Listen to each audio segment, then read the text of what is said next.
was just 16 years old when I met him, and eventually I came to believe that he was my soulmate. Nobody had ever made me laugh the way he did. I felt seen, I felt desired, I felt connected. After so many years of knowing him, I really thought we had something rare and something special and deep. And when you're that young, you don't have the life experience to recognize the red flags.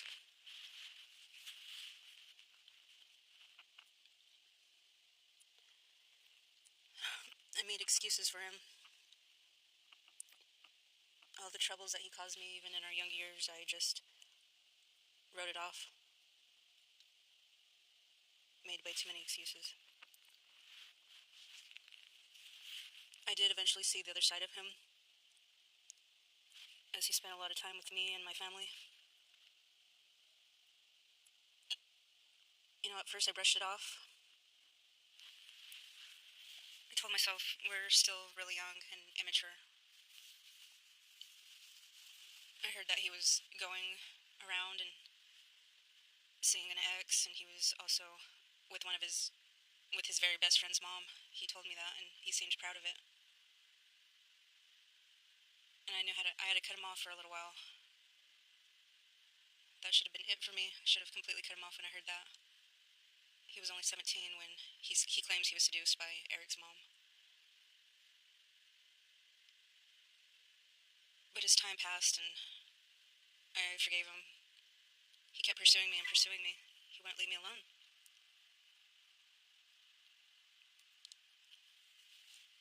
I wish we didn't go to the same school, because it was a smaller school, and God, he wouldn't leave me alone. I eventually let him back into my life, and his personality, it's always been highly reactive. He never liked to be challenged. He was always vulgar, full of swearing, demeaning of women, and sexualizing everybody. And that's the truth. You know it's the truth. And he would have these outbursts.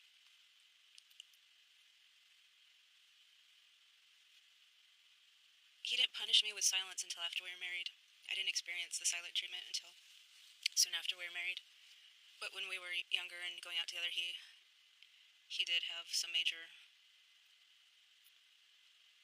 He caused some major scenes, let's just put it that way, and he said things and done things, and even it made sense to me why he would do those things. I didn't realize he always needed that chaos in his life, though, even when he was still living with his parents and his brother and sister. He was constantly the one that was being picked on by his father. He told me once that his dad told him that he needed to help pay the mortgage, and here he was, only 17 years old, working at a glass company. And I found that really strange. I thought, why would you need to help your parents pay for a mortgage? It's their house. So I understand that he was picked on. I understand that he was abused when he was younger. I understand all that. I didn't acknowledge, I wasn't so unaware that he had any type of mental illness or personality disorder at all until much, much later into our relationship. Eventually he had an altercation between him and his brother, where he poured some cold water over his brother while he was taking a shower, and that started a fight. And his father and mother stepped in between the two, and I recall vividly that he called me crying and saying that his dad took his brother's side in the argument. And what happened next, it was pretty shocking. He punched his mother in the nose, and he broke her nose accidentally. And he ran, and he had to turn himself in because apparently the cops were called, and it was a whole fiasco. And this had to be in 97, 98. I don't know where he went. He had to go to one of his friends for a couple nights or something, but eventually he came back home. And things kind of smoothed over. I wasn't really involved in that part. But I was there in the background, just being his support and his confidant. as our relationship grew, so did his charm, so did the love bombing. But I found it weird that whenever I went over his house, his mom had a bone to pick with me, or his sister was just being her usual negative self. And I didn't really wonder why, because I didn't care. I just cared about being with him. He did have the charm, he did make me laugh, and we didn't really have any arguments.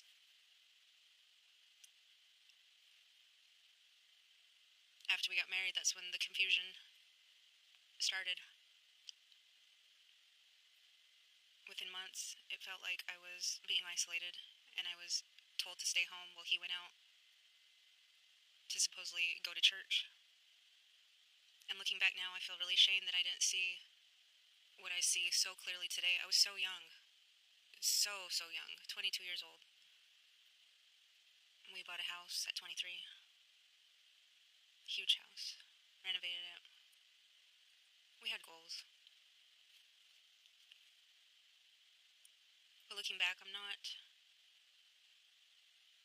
looking at my shame as what kept me as being trapped. I was very, very young when this all began. 2 years into our marriage, I found out he was cheating on me.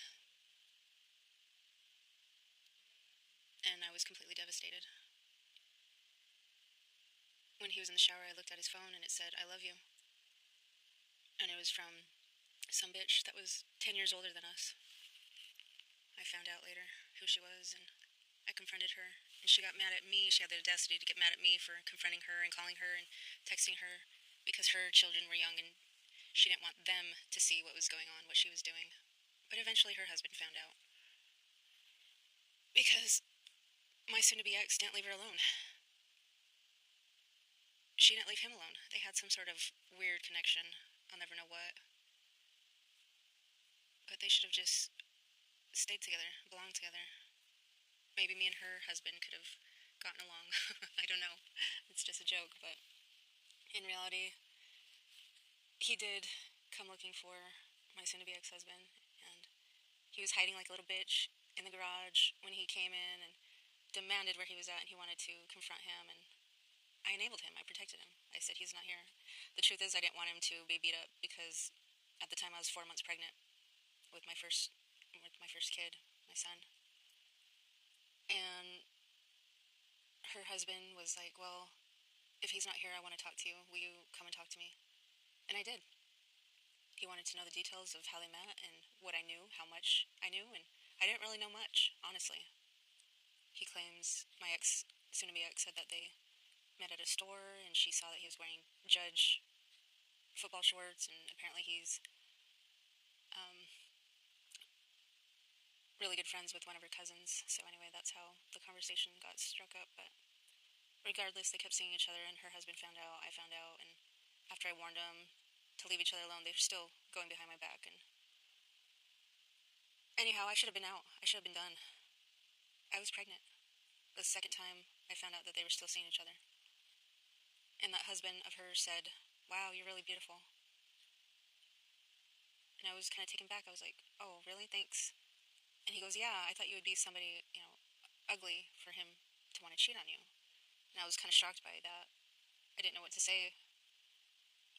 I told him what I knew, and we went our separate ways. And I just remember crying a lot during my pregnancy. Julian was in my belly, and he felt my pain. He felt my betrayal. He felt my sadness. And time went on. Time went on for another 15, 16 months after Julian was born. It was my soon-to-be ex who said, "We can't afford living in the house, let's rent it out." So we moved into an apartment at my dad's construction company. Only did I realize that my soon-to-be ex was preparing to discard me and leave me and Julian alone. Because he was already seeing people behind my back. He was cheating on me a lot. I found out he was seeing people at his work. At the time, he was working at Albertsons. And he was being really mean. Yeah, he completely changed from what he used to be. He was cruel. He was very cruel to me. I completely bypassed the violent part before we moved to my dad's place of business where he had an apartment above the complex. It was a huge building, but I'm going to decline talking about any of the violent aspects of the relationship just because not only does it hurt to recall what he physically did to me, it just is very painful to realize that I actually stayed through it all. I kind of wonder what life Julian would have had if I would have left when I was pregnant of him at 4 months. I don't think his dad would have ever been part of his life. I think we could have gone clean and gone our separate ways, I would hope. But I don't know, that's for a different life, and I'm not going to go backwards. I need to remind myself to continue forwards. On the subject of cheating, though, he chose to be with somebody else completely. He lived with his sister for a while, and he probably bounced around with different people, and that's what it was. I ended up in the hospital because I was so distraught. I couldn't believe he would just pick up and leave. And I remember around December, he met me at my mom's house. He wanted to see me real quick, not for anything. He didn't want to reconcile. He wanted to give me something for Christmas, and it was a $50 Macy's gift card. And I just looked at it, and I was thinking, okay, this is thanks. I didn't know what to think. And another time he wanted to see Julian, and he came by with a hoodie and something wrapped around his neck. I know he didn't want me to see the hickeys on his neck, and it was apparent that he was with somebody else. He just wanted to see Julian for a few minutes, and he left. It was stone cold the way he treated me. And eventually I started to see somebody. Eventually I started visiting him. And the funny thing is, my soon-to-be ex, his sister, reached out to me. She wanted to party it up with me. She wanted to go with me to Cali. She went with me to Vegas, and that's where I met the boyfriend that I had. And so I was finding myself again. I was finding myself after this husband of mine of only a couple years decided to be a whore and leave and go sow his wild oats and go try, to find greener grass. But he didn't. He didn't find greener grass, not at all. Because by the time March came around, my birthday, he was not leaving me alone. He was persistent. When I say persistent, he was calling me, he was texting me, he was love bombing, he was calling me drunk at really early morning hours when I was out partying, and he was crying, he was begging, he was kicking, he was screaming. He begged to see me on my birthday. He begged to see our firstborn, and I brought our baby, and I agreed to seeing him, and he begged and begged and begged, and he goes, yes, I was with so many people, this and this and this person, this and this, and he rattled all of them off. And I was just in shock, and I was like, why the fuck would I ever take you back, you sicko? And Julian, my poor baby, he leaned back and smashed his head into my car door, and I could have sworn he had a concussion. I didn't know what to do. He seemed alright after a little while, and I did take him to the doctor the following day, and he seemed good. I already had a trip scheduled that weekend to go visit my then boyfriend, and Rocio already had her plane ticket, so I didn't end up canceling that flight. And my soon-to-be ex-husband, he was pissed when he found out that I still took that trip, and I didn't care. I wasn't with him. I didn't promise him anything, so long story short, he tried to paint me as a bad mom. He was upset because my mom told him that he needed to take him, or Julian, to the emergency room where the doctor to get checked out because he was doing these weird side-eye things, and we eventually found out that they were from the hit on his head that he had. And I rushed home. I did. I didn't stay very long in California. I rushed home the next day, and I remember having Julian go undergo some tests, and they didn't find any concussion or any significant findings. And he did roll his eyes a little bit for about a year afterwards, but I'm glad to know that he didn't have any long-term effects. But getting into so much detail and depth into this story is because I know eventually history is going to be rewritten. My soon-to-be ex has always tried to rewrite history. when I didn't choose him, he decided that he was going to hurt me, not only by demeaning me and telling everybody that I had took these nude photos and whatnot, and then he put the bill, the huge, huge bill that he took my son to the emergency room under my name. He wanted to hurt me in that way. And I didn't find out until much later that's what he did. And he also went to Colorado to see his ex-girlfriend, and they were together. And he eventually told me that. Yeah, it's interesting because everything comes full circle. She ended up passing away this last year. Just a few months ago, she passed away. And it was right before he discarded me for the last time that her name appeared. Apparently she was trying to be in touch with him again throughout the years of our marriage, and he was never honest about that. Again, the point of this whole narrative, this story, it's my truth. It is the way it happened. It was a rocky road when I did decide to get back with him later on in mid-April. A month passed after Julian hit his head, and my soon-to-be ex was still pursuing me, even though he was still with other people. And I agreed. He begged me, said he wanted to be a family again. And so we eventually got an apartment together. We still owned our house, and some people were renting it out. So we were still maintaining that house. Somebody paying the mortgage. And so after about a year, we moved back into our 2,600 square foot house. And through the years, it was just very difficult to walk through life together. We eventually had Rome,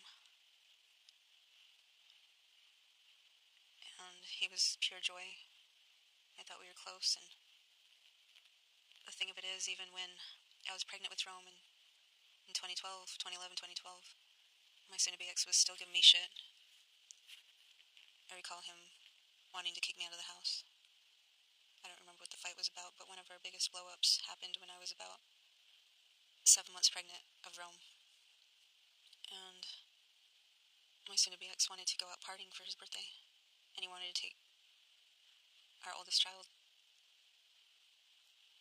He was already drinking, and he wanted to take my oldest child, and I knew that he wasn't going to watch my son very well. And as he was getting ready to leave, his brother was in the driveway ready to pick him up. I pinched him and I said, "You better watch my son." And I pinched him because I was so pissed off that he was behaving wildly and very badly, and he didn't want me to go. And as he turned around after reacting from my pinch, he hit me square in the jaw with a beer bottle, and he cut me up pretty good. I just closed the door. I was, stunned. I didn't know what to do. I called my mother. The worst advice I could ever take was from my mother that day. I called the cops. I wrote a report. And eventually, he had a record. Eventually, we had a $6,000 bill from the courts. And then eventually, we had more bills trying to expunge that incident. And I helped him get it off his record. Why? Because I was stupid for not leaving. I was stupid for wanting to have a real connection with somebody who was bent on hurting me. Not just emotionally and physically, but he was hurting me financially. Even back then, I see it. We had a whole slew of things going on even back then. When my little baby was a newborn, he just kind of brought us together. And he was a joy. And when I think back at when I found out what he was going to be, a boy or a girl, his dad wasn't even there. He wasn't even present because he was mad at me for something. I remember one winter, this was after our second baby was born, I was working, he took my car away. He did. And what I did next was I went to go buy myself my own car. And I'll never forget the look on his face, his brother there, along with his stupid bitch. Their face was in shock when I drove up with this badass Chrysler 300. And I don't know if he was impressed. I don't know if he was shocked, but he eventually said, "Look, I'll give you the keys to your car back." And I took the other car back and decided not to purchase it, or I got refunded and everything. But the point is, I can go a long time telling my deep, darkest stories, and these are just the surface. Fast forward to 2015, when we're ready to depart Utah to Florida. I was the only one to pack us up. Everything that we packed up and moved, it was because of me. It was always an excuse for him. He had a falling out with my dad. You already know about the real estate deal gone wrong in another one of my videos. So he refused to go to my house and help me pack up the things that were left at my mom's house so we can leave. I was the one that purchased the trailer. I was the one that purchased, all the things that we needed to move across country. The only thing he helped me was going down to Orem to go pick up our new Tahoe. And again, that was all me. The reason why we were able to buy the Tahoe was because I purchased my grandma's house a few months prior, and we ended up wholesaling it. That in itself is a whole completely another story, but the point is, we did things to try to improve our life, but it was always at my expense and my family's expense.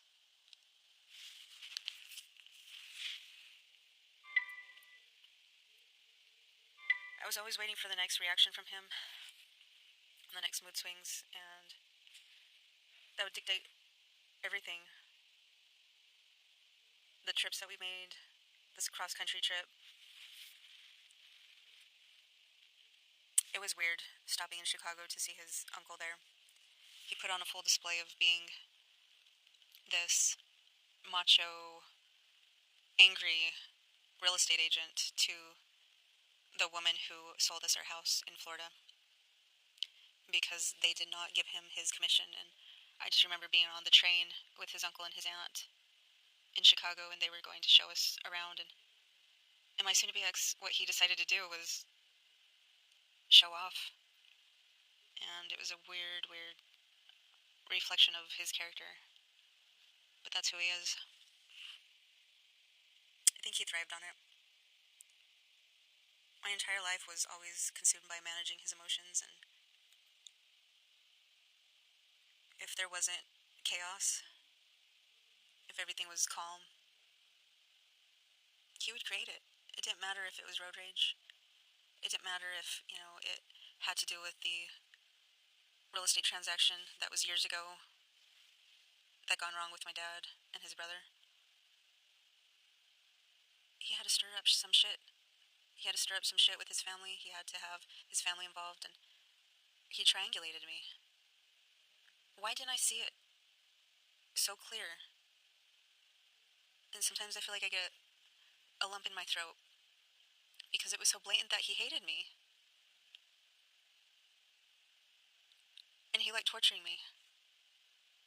It was pure hell what I went through.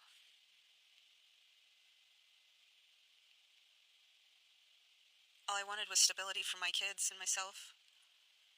And the way he controlled me and the kids, it was his oxygen.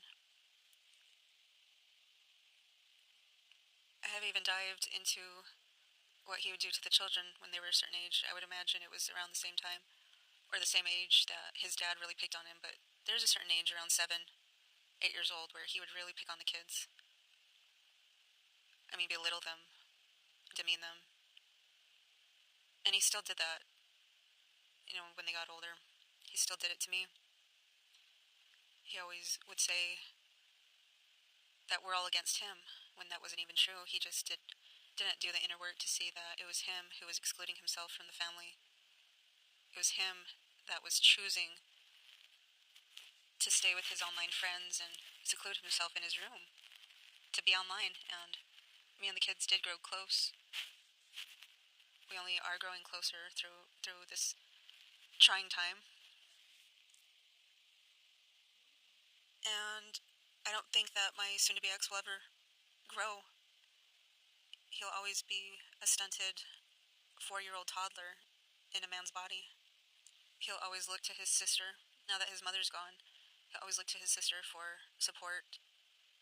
And she's the worst one to go to support for anything. She really is. She'll be his puppet master until the day he dies, and so be it. She can have him. I truly believe that good people can change. They could learn, they could heal. But this person that I was married to, he was mean. He was downright cruel. He wore a mask, and his love for me was non-existent. It did not really exist. What he loved was what I did for him, and it was a transactional relationship. That's all it was. Now I understand. I really wasn't weak. I wasn't stupid. I was very young when I met him, when he became a parasite to me. He didn't leave me alone.